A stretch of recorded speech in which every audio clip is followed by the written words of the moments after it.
अगर आप किसी 6 साल के बच्चे को कोई चीज नहीं समझा पाते तो आप खुद भी वो चीज ठीक से समझ नहीं पाए हो। ऐसा ही कुछ मानते थे वर्ल्ड के one of the most famous scientist Albert Einstein. 14 March 1879 Germany के उल्म शहर में एक यहूदी फैमिली में पैदा हुए थे सर अल्बर्ट आइंस्टाइन। उनके पैदा होने के बाद डॉक्टर्स ने नोटिस किया उनका सर नॉर्मल बच्चों के मुकाबले काफी बड़ा था। नॉर्मली बच्चे 1 या 2 साल की उम्र में बात करना सीख जाते हैं, लेकिन आइंस्टाइन 4 साल की उम्र तक बिल्कुल भी बात नहीं कर पाते थे। 9 साल की उम्र तक वो प्रॉपरली बात नहीं कर पाते थे, जो उस समय उनके पेरेंट्स के लिए काफी टेंशन देने वाली बात बन चुकी थी। ठीक से बात ना कर पाने की वजह से आइंस्टाइन को देर से स्कूल में भर्ती होना पड़ा था। बचपन से ही इस दुनिया के बारे में सोचना और वायलिन बजाना बहुत पसंद था उन्हें। कैसे ये पूरा सिस्टम चल रहा है, ये सारे सवाल उन्हें और भी ज्यादा क्यूरियस बना देता था। स्कूल उनके लिए एक जेल जैसा था। उनके कहने के मुताबिक स्कूल एक ऐसी जगह है जहाँ पे किसी की भी फ्रीडम नहीं है। आइंस्टाइन बचपन से ही एवरेज स्टूडेंट थे, लेकिन बचपन से ही साइंस एंड मैथ्स उनका फेवरेट सब्जेक्ट हुआ करता था। स्कूल में टीचर्स को क्रॉस क्वेश्चन करने की वजह से ज्यादातर टीचर्स उन पे नाराज रहते थे। वो लोग उन्हें पागल, इडियट कहकर हंसते थे।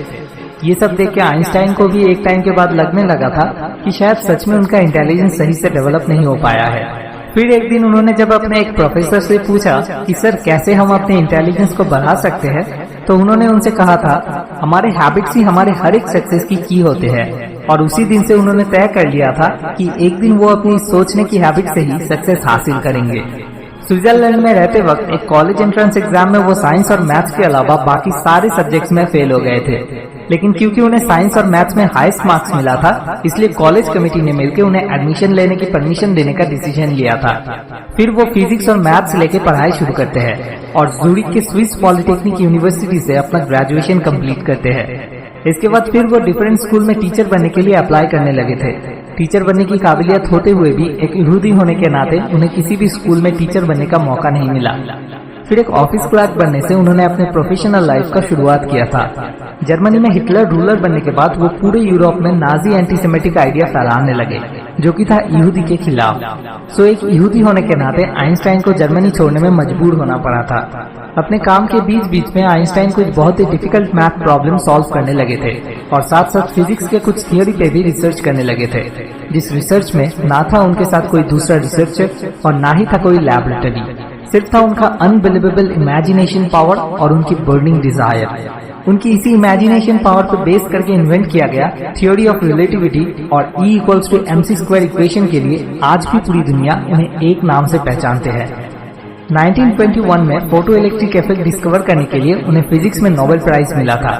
1952 में इजराइल के प्रेसिडेंट बनने का ऑफर मिलने पर उन्होंने कहा था मैंने पॉलिटिक्स के लिए कभी भी खुद को तैयार नहीं किया है। आइंस्टाइन की सबसे बड़ी खूबी थी वो कभी भी गलती करके अफसोस नहीं करते थे, क्योंकि वो मानते थे जो इंसान आज तक कोई गलती ही नहीं की है वो इंसान आज तक कुछ भी नया करने का ट्राई ही नहीं किया है। बाद में अमेरिकन गवर्नमेंट उनके टैलेंट से इतना डर गए थे कि उन पर नजर रखने के लिए स्पाई रखा गया था, जिससे कि वो अपने टैलेंट का कोई मिसयूज ना कर सके।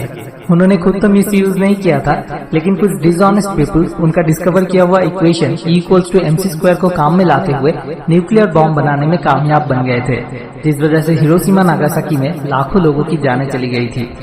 आइंस्टाइन का मेमोरी पावर थोड़ा वीक होने की वजह से कभी कभी वो घर लौटने का रास्ता तक भूल जाते थे, यह तक कि अपना टेलीफोन नंबर भी उन्हें याद नहीं रहता था। आइंस्टाइन अपना ऑटोग्राफ देने के लिए पैसा लेते थे सही, लेकिन वही पैसा वो फिर चैरिटी में डोनेट भी कर देते थे। 17 April 1955 at the age of 75 Princeton की एक हॉस्पिटल में उन्होंने अपनी आखिरी सांसें छोड़ी। वो हमें छोड़ के चले गए, लेकिन आज भी साइंस उनकी थीसिस के बिना कमजोर है।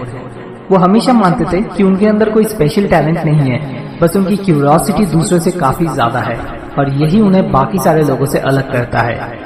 आखिर में मेरा फेवरेट उनका कहा हुआ एक कोट से मैं इस वीडियो को खत्म करना चाहूंगा। उन्होंने कहा था